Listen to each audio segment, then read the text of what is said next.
Hello दोस्तों, नमस्कार। आपका दैनिक टेक्निकल क्लासेज में तो हम पढ़ रहे थे चुंबक और विद्युत चुंबकत्व, जिसके हमने 65 क्वेश्चन पुटअप कर लिए थे। तो हम स्टार्ट करते हैं 66 थे। देखो, चुंबक के ध्रुव। देखो, चित्र में देख सकते हैं दो ध्रुव होते हैं, एक तो उत्तरी ध्रुव और दूसरा दक्षिणी ध्रुव। चुंबक के ध्रुव को देखो, चुंबक के ध्रुव को कभी भी अलग नहीं किया जा सकता, ठीक है ना। आप चुंबक को जितने भागों में काटोगे तो फिर वो काटने के बाद दो ही भाग अपन को दिखाई देंगे। दोनों भाग नॉर्थ और साउथ के रूप में अपन को दिखाई देंगे। तो मतलब चुंबक के आप कितने भी टुकड़े कर दो, लेकिन उनके जो ध्रुव हैं उनको अलग नहीं किया जा सकता। तो अलग नहीं किया जा सकता, B is the correct answer, ठीक है ना। 67 देखो, विद्युत चुंबक की सामर्थ्यता बढ़ाई जा सकती। देखो, सामर्थ्यता का मतलब है एमएमएफ बढ़ाना, और एमएमएफ होता है एन गुना आई।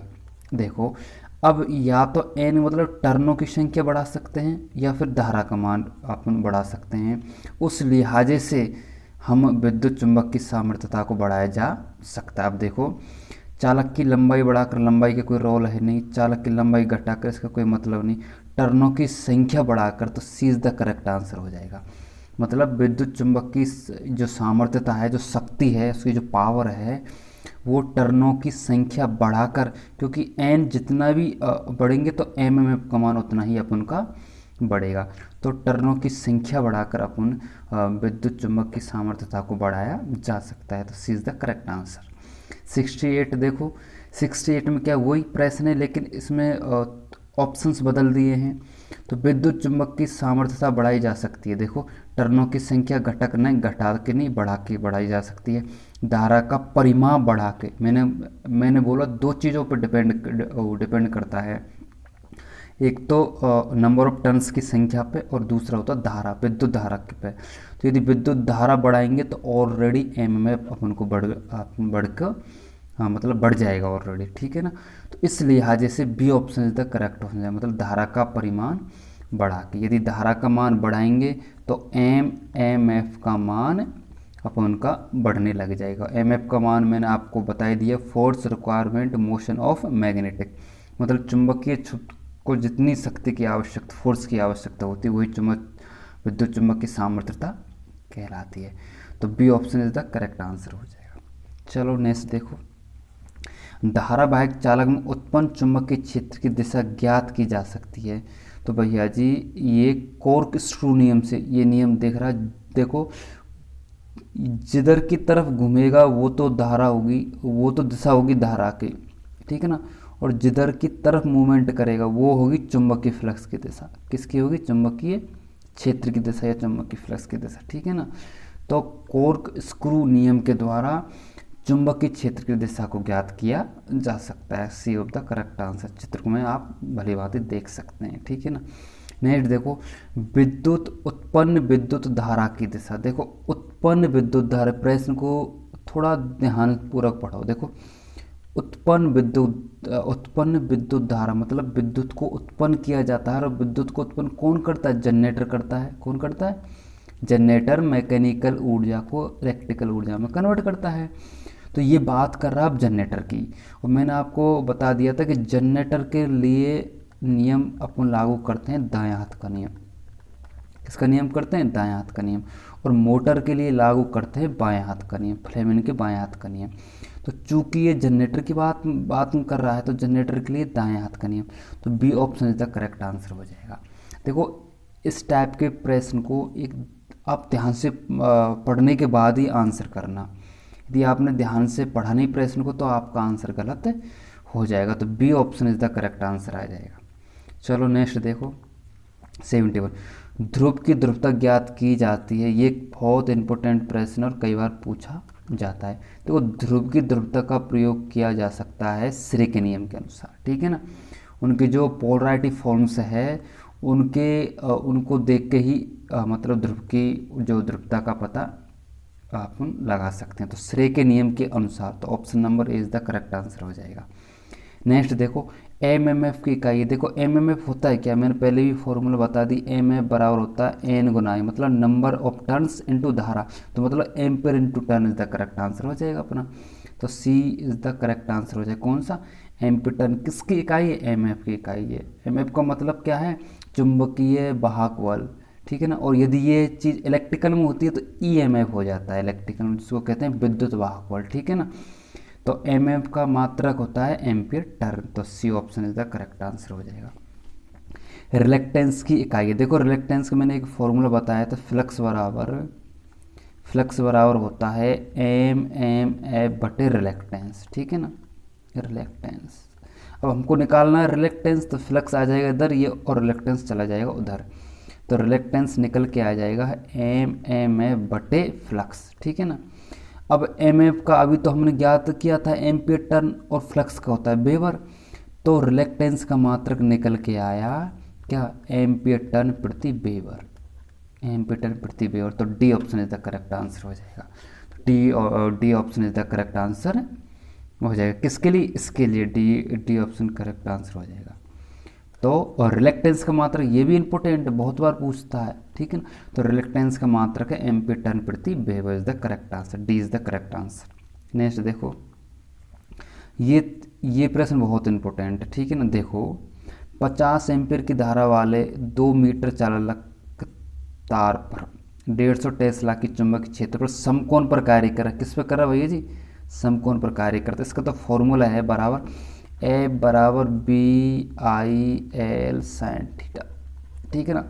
और साइन थीटा का मान समकोण है मतलब 90 डिग्री है, और साइन 90 का मान होता है 1, साइन 90 का मान होता है 1। तो ये फॉर्मूला बन गया ए बराबर बी आई एल, ठीक है ना। अपने पास तीनों वैल्यू है, मतलब जो भी वैल्यू है इनको आपस में गुना कर देंगे। तो चलो गुना करो, 50 गुना 2 गुना 150, इनको हल करेंगे तो 15,000 न्यूटन इस पे बल आ जाएगा। तो option number D is the correct answer हो जाएगा, ठीक है ना। इंडक्टेंस की इकाई है, तो भैया इंडक्टेंस की इकाई होती है Henry, D is the correct answer हो जाएगा। नेक्स्ट देखो 76 नियम, प्रेरित ईएमएफ और धारा हमेशा अपने कारण जो उन्हें उत्पन्न करता है उसी का विरोध करता है। किसका नियम है? लेंज का नियम है, ठीक है ना। मैंने आपको पहले ही लेंज का नियम बताया था। लेंज के नियम के अनुसार जिसके कारण चुंबकीय फ्लक्स उत्पन्न होता है उसी का विरोध करना प्रारंभ स्टार्ट कर देता है। तो ये किसका रूल है? ये लेंज के नियम का रूल है। तो B option is the correct answer हो जाएगा। नेक्स्ट देखो रेडियो परिपथ में उच्च आवृत्ति पर प्रयोग होने वाले लोहे कोर पदार्थ होते हैं, तो भैया ऐसे पदार्थों को कहते हैं फेराइड कहते हैं। फेराइड के बारे में आपको 1-2 पॉइंट और याद रखना। देखो फेराइड होते हैं वो सिरेमिक पदार्थ होते हैं। क्या होते हैं? सिरेमिक पदार्थ होते हैं। एक पॉइंट तो ये याद रखना आपका। दूसरा पॉइंट याद रखना, जो इसकी चुंबकशीलता होती है वो 50 से लेके 50,000 तक होती है, 5,000 तक होती है, सॉरी, ठीक है ना। तीसरा पॉइंट याद रखना है आपको, ये कुचालक पदार्थ होते हैं। ये कैसे होते हैं? कुचालक पदार्थ होते हैं। और चौथा पॉइंट याद रखना है, इनका उपयोग किया जाता है उच्च आवृत्ति में कोर के लिए किया जाता है।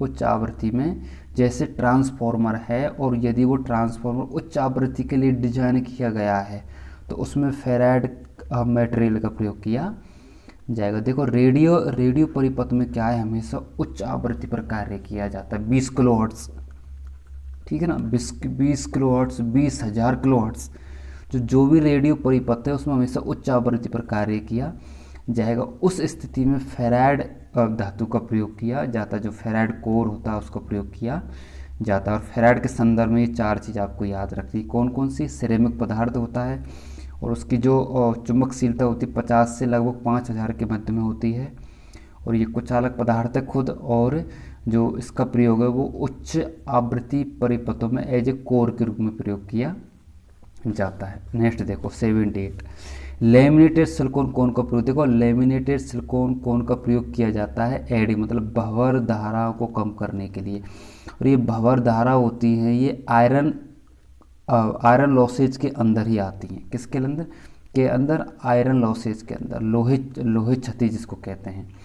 तो C option is the correct answer आ जाएगा। मतलब लेमिनेटेड कोर का प्रयोग किया जाता है लोहे क्षति हानि को कम करने के लिए। तो सी इज द करेक्ट आंसर इसमें हो जाएगा। नेक्स्ट देखो कुल फ्लक्स और लाभदायक फ्लक्स का अनुपात, मतलब कुल फ्लक्स मतलब आई फाई टोटल बटे आई फाई यूटिलाइजेशन फ्लक्स। इसके जो अनुपात को कहते हैं, इनके अनुपात को कहते हैं लीकेज फ्लक्स। क्या कहते हैं? Leakage flux.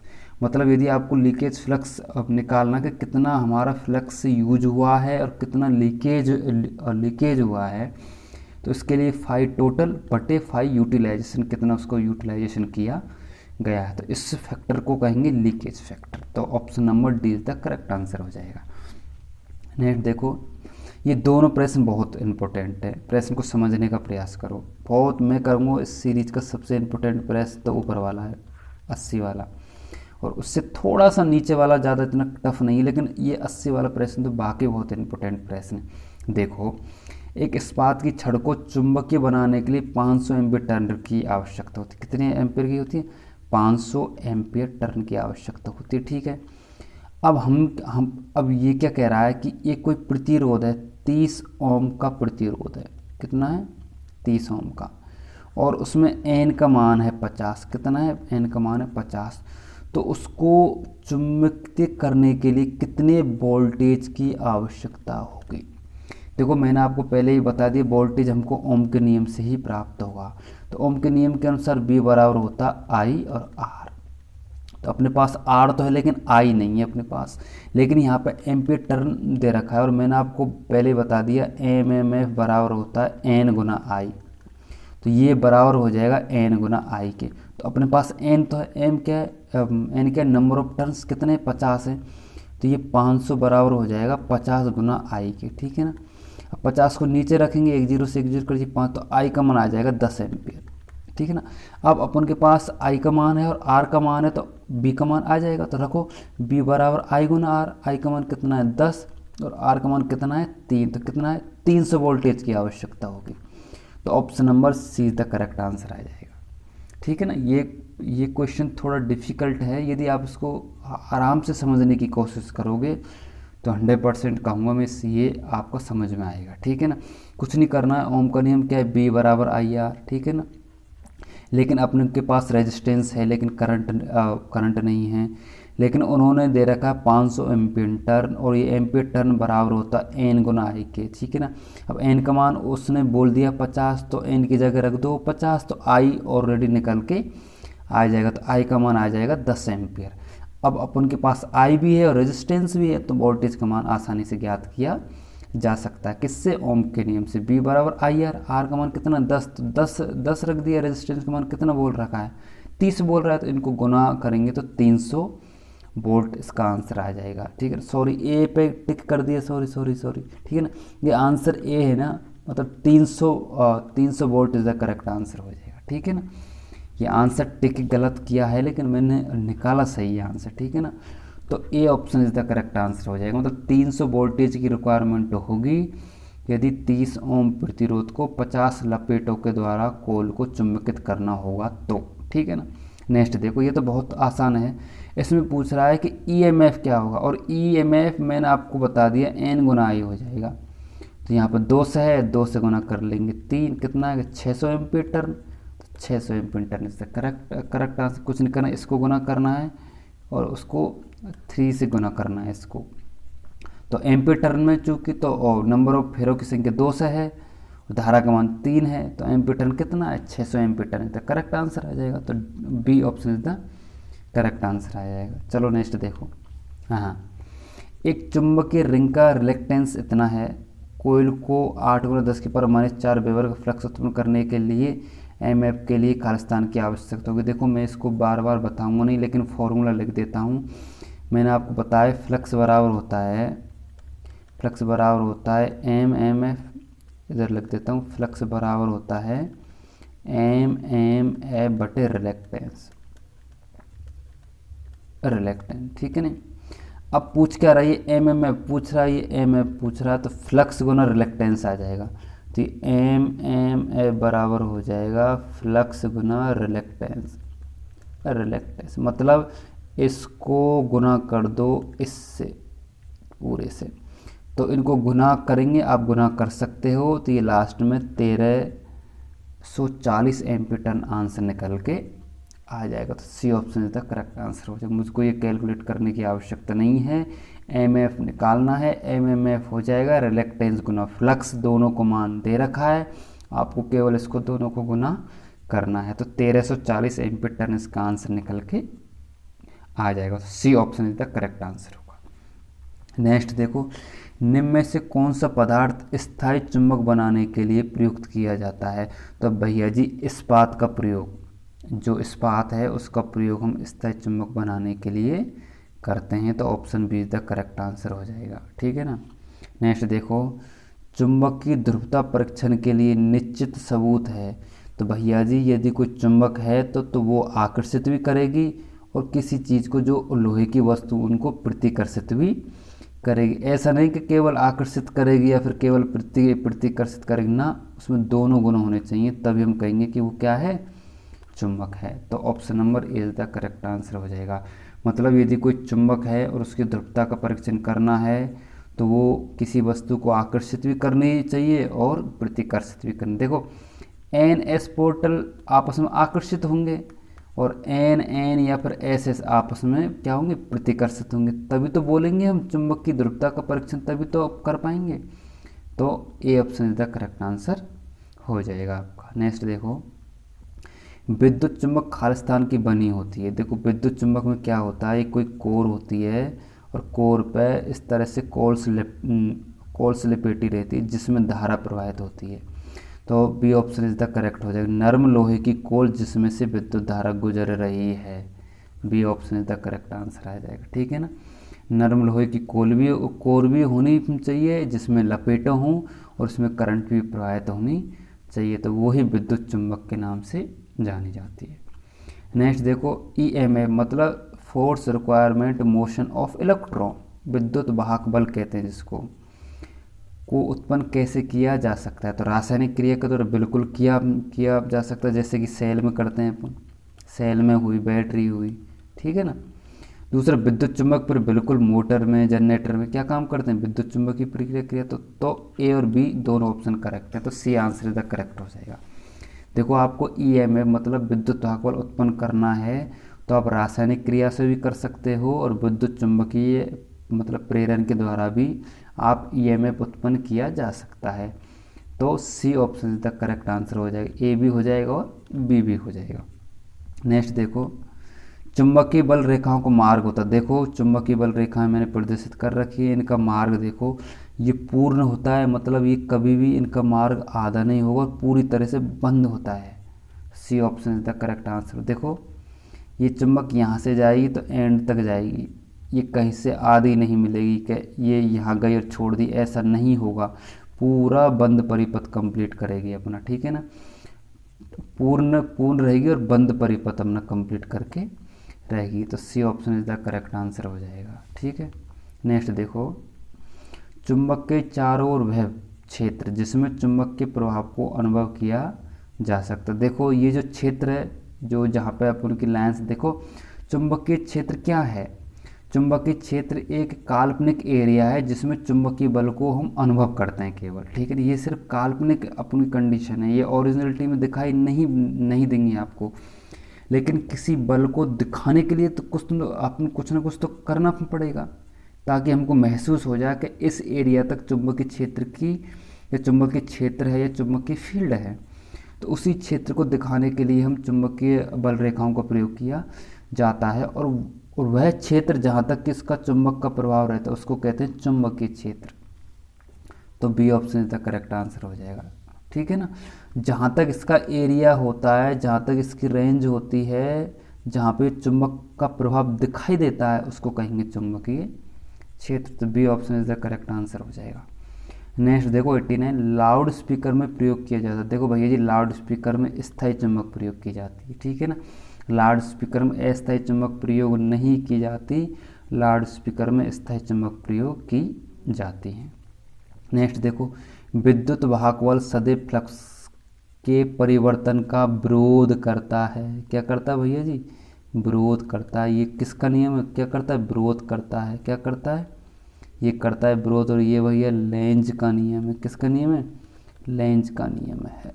किसका नियम है, लेंज का नियम है। तो A option is the correct answer वो हो जाएगा, ठीक है ना। ये लेंज का नियम क्या है कि वो सदैव जो विद्युत वाहक बल जिसके कारण उत्पन्न होता है उसी का विरोध करना प्रारंभ कर देता है। यही क्या है, यही लेंज का नियम। तो देखो आज के लिए इतना ही, और नेक्स्ट वीडियो में इसको कंप्लीट करवा देंगे। और आई होप आपको सारी चीज़ें समझ में आ रही हैं। मैं आपसे रिक्वेस्ट करना चाह रहा हूँ कि आप मेरे चैनल को सब्सक्राइब करें, और जो भी आपके परिजन हैं जो इस ट्रेड से बिलोंग करते हैं या फिर 10th 12th की फिज़िक्स पढ़ रहे हैं, उनके लिए भी बहुत उपयोगी है। तो आप उसको शेयर करें, लाइक करें, और कोई भी रिगार्डिंग कोई आपसे इससे रिगार्डिंग कोई प्रश्न हो ज़रूर आप कमेंट्स में पूछ सकते हैं। तो चलो ठीक है, आज के लिए इतना ही। चलो धन्यवाद।